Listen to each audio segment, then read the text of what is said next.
की बड़ी खबर का रुख करते हैं। राजस्थान पंचायती राज संशोधन विधेयक 2026 विधानसभा के अंदर पारित हुआ। अब 2 से ज्यादा संतानों वाले लोग चुनाव लड़ सकेंगे, पंचायती राज चुनाव भी लड़ सकेंगे। विधानसभा की कार्यवाही अब कल सुबह तक के लिए स्थगित हो गई है। कल विधानसभा में बीजेपी विधायक दल की बैठक, मुख्यमंत्री वचनलाल शर्मा विधायक दल की बैठक ली।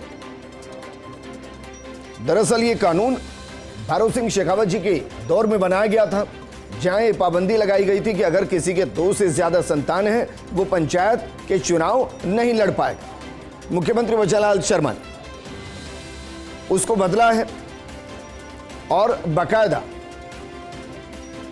इसको लेकर विधानसभा के अंदर राजस्थान पंचायती राज संशोधन विधेयक 2026 इसको पारित किया गया और इसके पारित होने का मतलब यह है कि अब 2 से ज्यादा जिसकी संतान है वो भी पंचायती राज चुनाव लड़ सकता है। विधानसभा की कार्यवाही कल सुबह तक के लिए स्थगित कर दी गई है। कल विधानसभा में बीजेपी विधायक दल की बैठक और मुख्यमंत्री वचनलाल शर्मा विधायक दल की बैठक लेंगे। और इस पर ज्यादा जानकारी के लिए सहयोगी और एसोसिएट एडिटर ऐश्वर्या प्रधान जुड़ गए। ऐश्वर्या जी, भैरों सिंह शेखावत जी इस कानून को लेकर आए थे, मुख्यमंत्री वचनलाल शर्मा ने इसको बदला है, इसका मैसिव इंपैक्ट तो आएगा, लेकिन इसके साथ साथ बीजेपी विधायक दल की जो बैठक है उसको लेकर भी अपडेट कीजिए। देखिए, इस वक्त की बड़ी खबर यही है कि अब ये कानून जो है ये पारित हो चुका है और इससे इसकी जो डिमांड थी, इसकी मांग थी, लंबे समय से लोग कर रहे थे। ग्रामीण क्षेत्रों के लोग अक्सर जब भी आते थे वो डिमांड करते थे। इस विषय को लेकर कई वर्कशॉप्स भी हो चुकी हैं, कॉन्फ्रेंसेज भी हो चुकी है, कई लोग डिमांड करते रहे हैं और हर पार्टी के नेता कई बार बोल चुके हैं, बरसों से लेकर अब तक। तो ऐसे में इसकी जो आवश्यकता थी वो आवश्यकता अब पूर्ण हुई है और लोग जो हैं वो इस बात को लेकर संभवतः खुशी जताएंगे, क्योंकि ये जो नियम है, इस नियम से कई लोग चुनाव लड़ने से महरूम रह जाते थे। और अमूमन जब पूरे देश में ऐसा कोई कानून ही नहीं है जिस कानून के तहत 2 संतान वाला कोई नियम हो, क्योंकि पूरे देश में सभी पर बराबर लागू हो कानून, और ऐसे में कुछ एक क्षेत्रों में अगर बाध्यता डाल दी जाए तो उससे संदेश जो है वो भी ठीक नहीं जाता। तो ऐसे में ये नियम लाया गया। हालांकि इसमें कई तरीके के आरोप प्रत्यारोप लगे। आरएसएस वाला जो या फिर विचार परिवार वाला जो फैक्टर है उसे लेकर कांग्रेस बोलती रही, या फिर दूसरे लोग भी आरोप लगाते रहे। भारतीय जनता पार्टी कांग्रेस पर आरोप लगाती रही। लेकिन महत्वपूर्ण विषय यही है कि कुल मिलाकर मुख्यमंत्री वचनलाल शर्मा ने जो ये फैसला किया है, ये वाकई में काबिले तारीफ है और मुख्यमंत्री को धन्यवाद देने के लिए लोग पिछले दिनों से लगातार आ रहे थे और आगामी दिनों में भी मुख्यमंत्री को धन्यवाद देंगे। ऐश्वर्या, शुक्रिया तमाम जानकारी हमारे साथ साझा करने के लिए।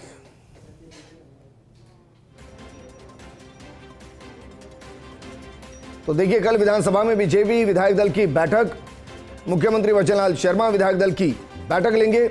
और सही कहा सहयोगी ऐश्वर्या ने कि जिस तरीके से इस बिल को पारित किया गया उसके बाद हजारों की संख्या में वो पंचायत से जुड़े हुए लोग जो चुनाव अभी तक नहीं लड़ पा रहे थे 3 संतान होने की वजह से, अब वो चुनाव लड़ पाएंगे। वो मुख्यमंत्री का आभार व्यक्त करने के लिए मुख्यमंत्री से मिलने जरूर आए। इसको लेकर कई बार मांग उठी कि इस कानून को खत्म किया जाए। और क्यों खत्म किया जाए? क्योंकि विधानसभा के अंदर यह कानून लागू नहीं होता। मसलन अगर किसी को विधायक बनना है उस पर 2 संतान का राइडर लागू नहीं होता। किसी को अगर सांसद बनना है या सांसद का चुनाव लड़ना है उस पर भी 2 संतान का राइडर लागू नहीं होता। लेकिन अगर किसी को सरपंच बनना है तो उस पर यह राइडर लागू होता था और इसका विरोध खूब हुआ है। इसको हटाने की मांग बहुत हुई है। मुख्यमंत्री वचनलाल शर्मा ने उस मांग को समझा, उसके पीछे की भावनाओं को समझा और राजस्थान पंचायती राज संशोधन विधेयक 2026 विधानसभा के अंदर इंट्रोड्यूस किया गया और आज वो पारित हुआ है।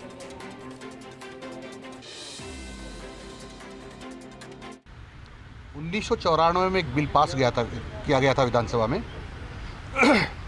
कि जिन व्यक्तियों के 200 से ज़्यादा संतान होगी वो पंचायत राज संस्थाओं का चुनाव लड़ने के लिए पात्र नहीं होगा। और उसके पीछे ध्येय ये था जनसंख्या पर नियंत्रण करना, क्योंकि उस समय जनसंख्या की विस्फोटक स्थिति थी। इन लगभग 30 सालों में जनसंख्या पर काफ़ी नियंत्रण हुआ है। जहां 1991 से 94 के बीच में प्रजनन दर 3.6 थी, आज वो प्रजनन दर 2 रह गई है। इससे अंदाज़ा लगाया जा सकता है कि लोगों में शिक्षा भी बढ़ी है, स्वास्थ्य भी अच्छा हुआ है और जनसंख्या के प्रति जागरूकता भी बढ़ी है।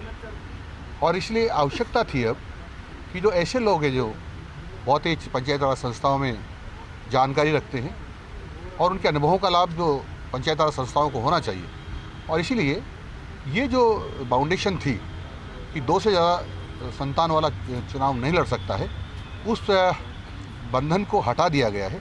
यानी उस विधेयक को वापस जो पुराना वाला था उसको निरस्त कर दिया गया है और ये विधेयक पास किया गया है कि 2 से ज़्यादा संतान वाला भी अब चुनाव लड़ने के योग्य है पंचायत राज संस्थाओं में।